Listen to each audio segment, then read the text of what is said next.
Hello students, I am your accountancy subject teacher. My name is Ujjwal Chitransh. So students, आज का हमारा topic है trade receivable का, जिसमें हम लोग ये पढ़ेंगे कि हमारे बिजनेस ऑर्गेनाइजेशन में कहाँ कहाँ से रिसेबल्स आते हैं. और ये जो ट्रेड रिसेबल्स हमारे होते हैं ये क्रेडिट ट्रांजेक्शन्स पे होते हैं. इन शॉर्ट हम कहें तो जब भी हम क्रेडिट सोल्ड करेंगे तो हम ट्रेड रिसेबल्स को इंक्लूड करते हैं.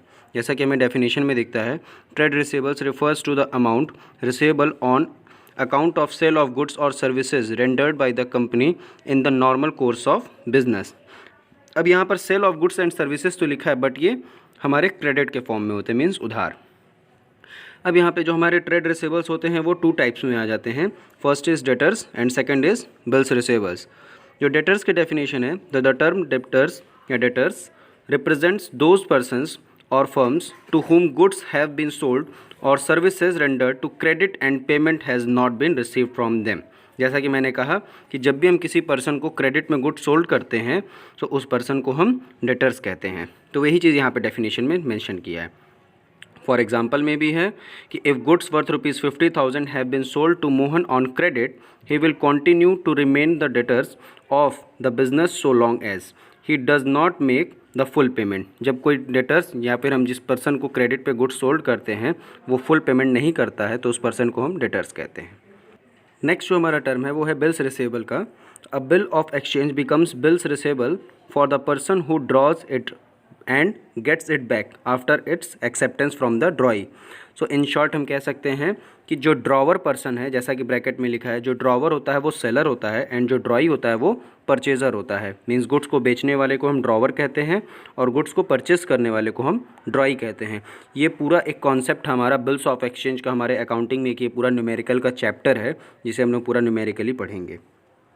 सो जब भी एक सेलर जो है परचेज़र को गुड्स को बेचता है तो वो उसके ऊपर एक बिल लिखता है. बिल एक रिटन एग्रीमेंट होता है जिसमें सारी चीज़ें डिटेल में लिखी रहती हैं कि परचेज़र ने गुड्स को कब ख़रीदा है, किस और कितने अमाउंट में ख़रीदा है, और उसकी नाम, उसके एड्रेस और सारी डिटेल्स जो होती हैं वो सारी चीज़ें उस पर लिखी रहती हैं. और वो उस बिल का पेमेंट किस दिन करेगा वो डेट भी वहाँ पर मेंशन कर दिया जाता है. सो ये हमारा पूरा एक बिल्स ऑफ एक्सचेंज का फॉर्म था. इसमें आगे भी लिखा है the amount specified in such a bill is receivable at the future date. क्योंकि एक फ्यूचर डेट मिल जाती है. जो हमारा ड्रॉई होता है, मीन्स जो परचेज़र है, वो कहता है कि हम वो एक पर्टिकुलर डेट ले लेता है और उस डेट पर वो क्या करता है, अपने बिल का पेमेंट करता है. सो यही यहाँ पर फ्यूचर डेट मेंशन किया गया है.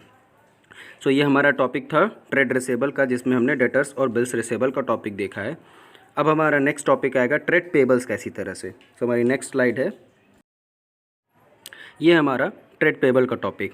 जैसे हमने अभी ट्रेड रिसेबल्स के बारे में पढ़ा है वही सेम हमारा ट्रेड पेबल्स है. तो जब भी हम क्रेडिट सोल्ड करते हैं तो ट्रेड रिसेबल्स आते हैं. उसी तरह से जब भी हम क्रेडिट पे परचेस करते हैं तो ट्रेड पेबल्स आते हैं. फॉर एग्जांपल अगर हम डेफिनेशन पढ़ें तो trade payable is the amount payable on account of goods purchased और services taken into the normal course of business. So जैसे कि हमने कभी भी कोई गुड्स परचेस किया तो हमारा वो ट्रेड पेबल आएगा, बट जो परचेजिंग होगी वो क्रेडिट पे होगी. इसके भी टू टर्म्स हैं, creditors and bills payable. So जहाँ पे टर्म है क्रेडिटर्स के, the term creditors represent those persons और firms from whom goods have been purchased और सर्विसेज प्रोड्यूस्ड या procured on credit and payment has not been made to them. जबकि हम कोई भी गुड्स परचेस करते हैं किसी से भी और हम अगर उस पर्सन को पेमेंट नहीं करते हैं तो उस पर्सन को हम क्रेडिटर्स कहते हैं. क्रेडिटर्स जो होते हैं या फिर बिल्स पेबल, जो ट्रेड पेबल का हमारा ये कॉन्सेप्ट है, ये हमारा बिजनेस के लिए लाइबिलिटी होती है. और जो इसके पहले हमने टर्म पढ़ा है ट्रेड रिसेबल का, वो टर्म हमारे लिए एसेट्स होता है. मीन्स जो डेटर्स होते हैं एंड जो हमारे बिल्स रिसेबल होते हैं ये हमारे बिजनेस के लिए एसेट्स होते हैं. और जो अभी हम टर्म पढ़ रहे हैं ट्रेड पेबल्स का, जिसमें हम लोग क्रेडिटर्स एंड बिल्स पेबल पढ़ेंगे, ये हमारे बिजनेस ऑर्गेनाइजेशन के लिए लाइबिलिटीज़ होते हैं.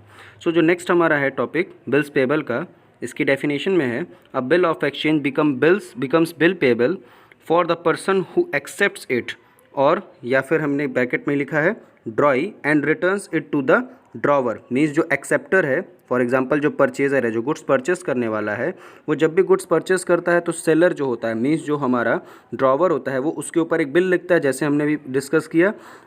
और वो जब बिल लिखता है तो परचेज़र जो होता है उस बिल को एक्सेप्ट करके फिर वो रिटर्न कर देता है सेलर को, मीन्स जो ड्रॉवर है उसको वो रिटर्न कर देता है।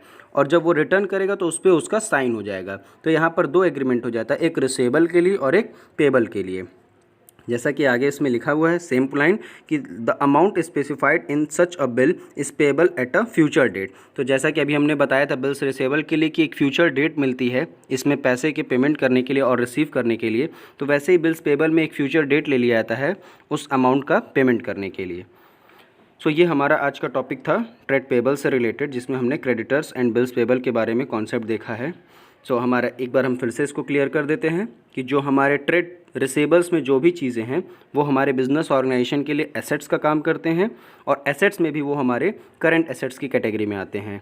और सेम एज इट इज़ हमारा जो ट्रेड पेबल्स हैं ये हमारे बिजनेस ऑर्गेनाइजेशन के लिए लाइबिलिटीज़ होते हैं, और लाइबिलिटीज़ में भी ये हमारे बिजनेस ऑर्गेनाइजेशन के लिए करंट लाइबिलिटी का काम करते हैं। सो ये हमारा पूरा एक स्टेप था।